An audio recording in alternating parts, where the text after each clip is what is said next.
Assalamualaikum warahmatullahi wabarakatuh. Selamat pagi dan salam sejahtera bagi kita semua.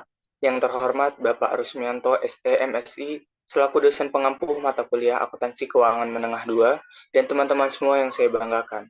Pada kesempatan kali ini, saya akan memaparkan materi mengenai provisi dan kontingensi. Sebelum saya memaparkan materi, izinkan saya untuk memperkenalkan diri.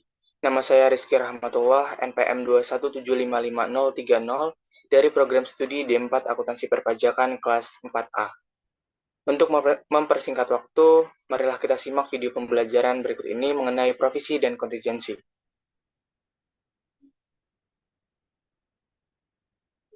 Berdasarkan PSAK 57, provisi dan kontingensi itu bertujuan untuk mengatur pengakuan dan pengukuran provisi, kewajiban kontingensi, dan aset kontingensi, serta untuk memastikan informasi memadai telah diungkapkan dalam CALK atau catatan atas laporan keuangan, agar para pengguna dapat memahami sifat, waktu, dan jumlah yang terkait dengan informasi tersebut.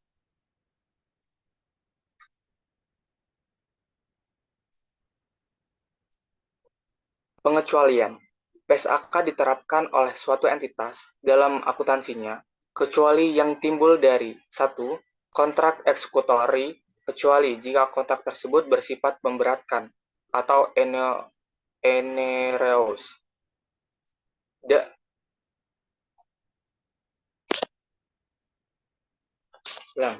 Ulang dari atas.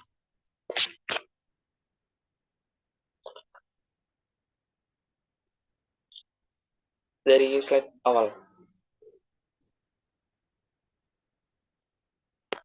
Oke.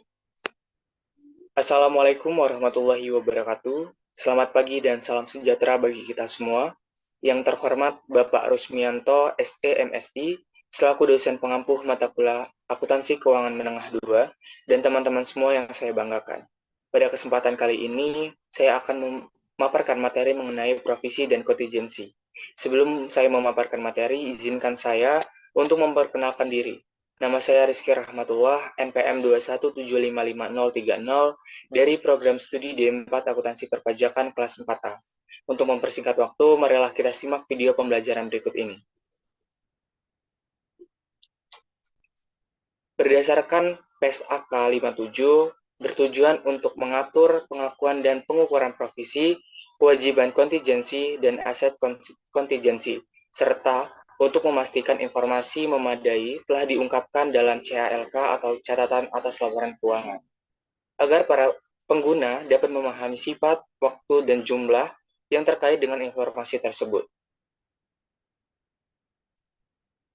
PSAK diterapkan oleh semua entitas dalam akuntansinya, kecuali yang timbul dari 1. Kontrak eksekutori, kecuali jika kontrak tersebut bersifat memberatkan. Kedua, hal-hal telah dicakup oleh PSAK lain, contohnya pada PSAK 34, 46, 30, 24, dan 28, dan PSAK 36. Pernyataan ini tidak berlaku untuk instrumen keuangan yang termasuk dalam ruang lingkup PSAK 55, yaitu instrumen keuangan, pengakuan, dan pengukuran. Definisi dari kontrak eksekutori adalah kontrak yang kedua belah pihak terkaitnya belum melaksanakan kewajiban kontrak atau telah melaksanakan sebagian kewajiban mereka dengan provisi yang sama. Definisi dari provisi adalah liabilitas yang waktu dan jumlahnya belum pasti. Definisi dari liabilitas adalah kewajiban kini entitas yang timbul dari peristiwa masa lalu yang penyelesaiannya dapat mengakibatkan arus keluar sumber daya entitas yang mengandung manfaat ekonomi. Pengakuan provisi. Pengakuan provisi diakui jika entitas memiliki kewajiban kini atau baik bersifat hukum maupun bersifat konstruktif sebagai akibat peristiwa masa lalu. Kedua, kemungkinan besar penyelesaian kewajiban tersebut mengakibatkan arus keluar sumber daya yang mengandung manfaat ekonomi. Dan yang ketiga yaitu estimasi yang andal mengenai jumlah kewajiban tersebut dapat dibuat. Jika kondisi di atas tidak terpenuhi, maka kewajiban diestimasikan tidak diakui. Pertimbangan bukti-bukti yang tersedia. Pertama, besar kemungkinannya bahwa kewajiban kini telah ada pada akhir periode pelaporan. Entitas mengakui provisi jika kriteria pengakuan terpenuhi. Yang kedua, jika besar kemungkinan bahwa kewajiban kini belum ada pada akhir periode pelaporan, entitas mengungkapkan kewajiban kontingensi. Dan yang ketiga, yaitu pengungkapan tidak diperlukan jika kemungkinan arus keluar sumber daya kecil.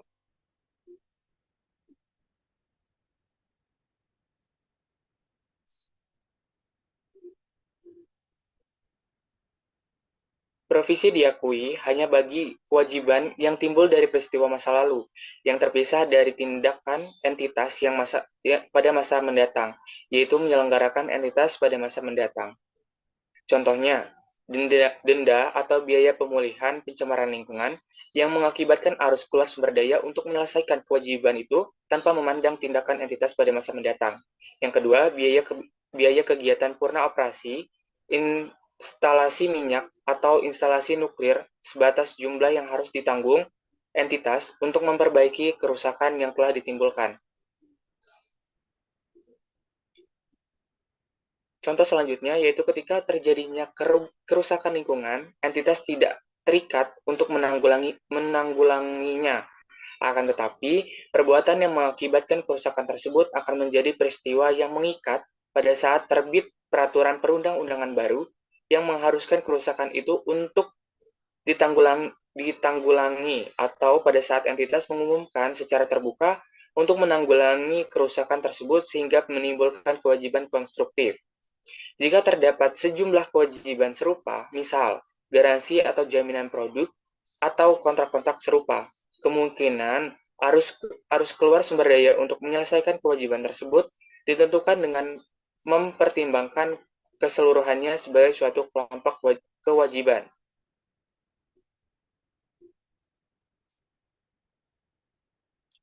Entitas tidak diperkenankan mengakui kewajiban kontingensi menurut PSAK 57 paragraf 27. Kewajiban kontingensi adalah yang pertama, kewajiban potensial yang timbul dari peristiwa masa lalu dan keberadaannya menjadi pasti dengan terjadi atau tidak terjadinya satu peristiwa atau lebih pada masa mendatang yang tidak sepenuhnya berada dalam kendali entitas. Atau yang kedua, kewajiban kini yang timbul sebagai akibat peristiwa masa lalu tetapi tidak diakui karena pertama, tidak dapat kemungkinan besar entitas mengeluarkan sumber daya yang mengandung manfaat ekonomis. Yang kedua, yaitu jumlah kewajiban tersebut tidak dapat diukur secara andal. Kontingensi aset. Entitas tidak dapat diperkenankan mengakui aset kontingensi menurut PSAK 57 paragraf 31. Aset kontingensi adalah aset potensial yang timbul dari peristiwa masa lalu dan keberadaannya menjadi pasti dengan terjadi atau tidak terjadinya satu peristiwa atau lebih pada masa depan yang tidak sepenuhnya berada dalam kendali entitas. Pengukuran aset kontingensi yang pertama, estimasi terbaik. Jumlah yang diakui sebagai provisi adalah hasil estimasi terbaik pengeluaran yang diperlukan untuk menyelesaikan kewajiban kini pada akhir periode pelaporan berdasarkan paragraf 36. Lanjut pengukuran yang kedua yaitu berdasarkan resiko dan ketidakpastian.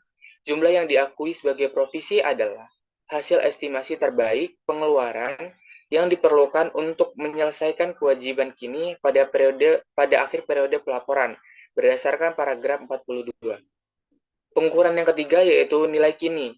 Jika dampak nilai waktu uang cukup material, maka jumlah provisi adalah nilai kini dari perkiraan pengeluaran yang diperlukan untuk menyelesaikan kewajiban berdasarkan paragraf 45. Selanjutnya yaitu pengukuran berdasarkan peristiwa masa depan. Peristiwa masa depan yang dapat mempengaruhi jumlah yang diperlukan untuk menyelesaikan suatu kewajiban harus tercermin dalam jumlah provisi jika ada bukti objektif bahwa peristiwa itu akan terjadi berdasarkan PSAK 57 paragraf 48. Lalu pengukuran yang kelima yaitu rencana pelepasan aset. Keuntungan sehubungan dengan rencana pelepasan aset tidak boleh dipertimbangkan dalam penghitungan suatu provisi, berdasarkan PSAK 57 paragraf 51. Jika sebagian atau seluruh pengeluaran untuk menyelesaikan provisi diganti oleh pihak ketiga, penggantian itu diakui hanya pada saat timbul keyakinan bahwa penggantian pasti diterima pada saat entitas menyelesaikan kewajibannya. Lalu penggantian tersebut diakui sebagai aset yang terpisah. Jumlah yang diakui sebagai penggantian tidak boleh melebihi nilai provisi. Oleh karena itu, dalam laporan laba rugi komprehensif, beban yang berkaitan dengan provisi dapat disajikan secara neto setelah dikurangi jumlah yang diakui sebagai penggantinya. Perubahan dan penggantian penggunaan provisi. Provisi ditelaah pada saat akhir periode pelaporan. Lalu estimasi terbaik yang paling kini jika jika arus keluar sumber daya kemungkinan besar tidak terjadi, maka provisi tersebut dibatalkan. Menurut PSAK 57 paragraf 59. Jika kewajiban estimasi di diskonto, maka nilai tercatatnya akan meningkat pada pada setiap periode untuk mencerminkan berlalunya waktu. Peningkatan ini diakui sebagai biaya pinjaman menurut PSAK 57 paragraf 60 atau unwinding of the discount. Selanjutnya itu provisi hanya dapat digunakan untuk pengeluaran yang berhubungan langsung dengan tujuan pembentukan provisi tersebut. Menurut PSAK 57 paragraf 61. Kontrak keberatan kontrak memberatkan. Jika entitas terikat dalam suatu kontrak memberatkan, maka kewajiban kini menurut kontrak tersebut diukur dan diakui sebagai provisi berdasarkan PSAK 57 paragraf 66, yaitu kontrak memberatkan adalah kontrak yang biaya tidak terhindarkan untuk memenuhi kewajiban kontraknya, melebihi manfaat ekonomis yang akan diterima oleh kontrak tersebut.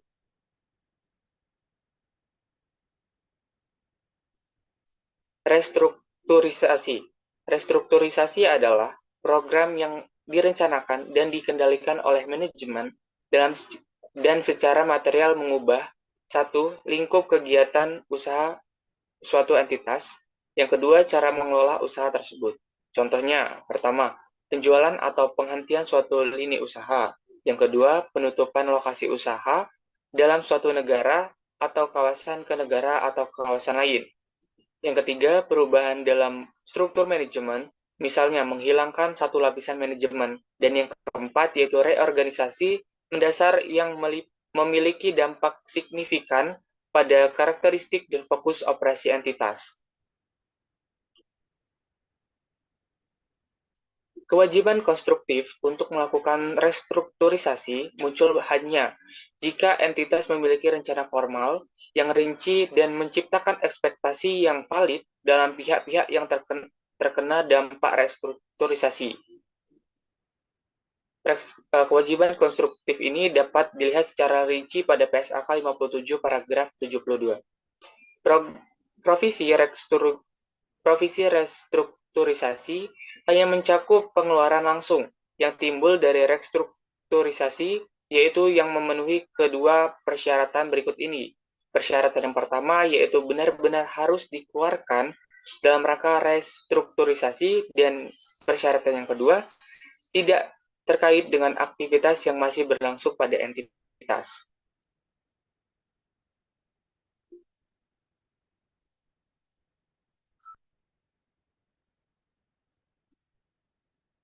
Untuk setiap jenis provisi, entitas harus mengungkapkan yang pertama nilai tercatat pada awal dan akhir periode. Yang kedua, provisi tambahan yang dibuat dalam periode bersangkutan, termasuk peningkatan jumlah pada provisi yang ada. Yang ketiga, jumlah yang digunakan, yaitu jumlah yang terjadi dalam dan dibebankan pada provisi selama periode bersangkutan. Yang keempat, jumlah yang belum digunakan yang dibatalkan selama periode bersangkutan. Dan yang kelima, peningkatan selama periode yang bersangkutan dalam nilai kini yang timbul karena berlalunya waktu dan dampak dari setiap perubahan tingkat diskonto. Entitas juga harus mengungkapkan pula, yang pertama, uraian singkat mengenai karakteristik kewajiban dan perkiraan saat arus keluar sumber daya terjadi. Yang kedua, indikasi mengenai ketidakpastian saat atau jumlah arus keluar tersebut jika diperlukan dalam rangka menyediakan informasi yang memadai. Entitas harus mengungkapkan asumsi utama yang mendasari perakiraan peristiwa masa depan. Yang ketiga, jumlah estimasi penggantian yang akan diterima dengan menyebutkan jumlah aset yang telah diakui untuk estimasi penggunaan penggantian tersebut. Transisi dan tanggal efektif. Dampak diterapkannya PSAK ini pada tanggal efektifnya atau lebih dini dilaporkan sebagai penyesuaian saldo awal laba pada periode PSAK ini pertama kali diterapkan. Lalu, entitas dianjurkan tetapi tidak diwajibkan untuk menyesuaikan saldo awal saldo laba dari periode sajian paling dini dan menyajikan kembali informasi komparatif. Lalu, jika informasi komparatif tersebut tidak disajikan ulang, maka fakta tersebut harus diungkapkan. Berlaku untuk periode laporan keuangan tahunan yang dimulai pada atau setelah tanggal 1 Januari 2011 atau pada penerapan lebih dini dianjurkan.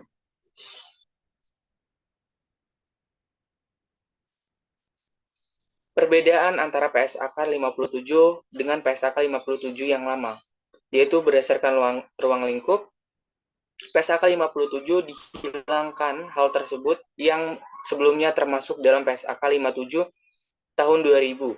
Tidak berlaku untuk instrumen keuangan termasuk garansi yang masuk dalam ruang lingkup PSAK 55. Lalu dihilangkan hal tersebut yang sebelumnya termasuk dalam PSAK 57 tahun 2022. Sedangkan berdasarkan ruang lingkup PSAK 57 yang lama, kewajiban estimasi dan kontingensi yang timbul dari instrumen keuangan. Instrumen keuangan atau termasuk garansi yang tidak dicatat dengan nilai wajar, kewajiban estimasi, kewajiban kontingensi, dan aset kontingensi entitas asuransi pemegang polis. Lalu berdasarkan ketentuan transisi, PSAK 50 terbaru dihilangkan.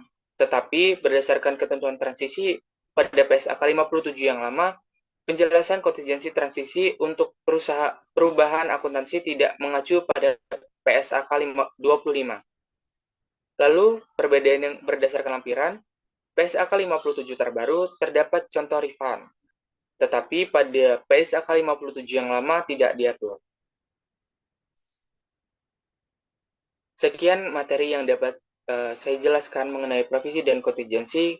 Kurang dan lebihnya saya mohon maaf, kepada Allah saya mohon ampun. Saya akhiri, wabillahi taufiq wal hidayah. Wassalamualaikum warahmatullahi wabarakatuh.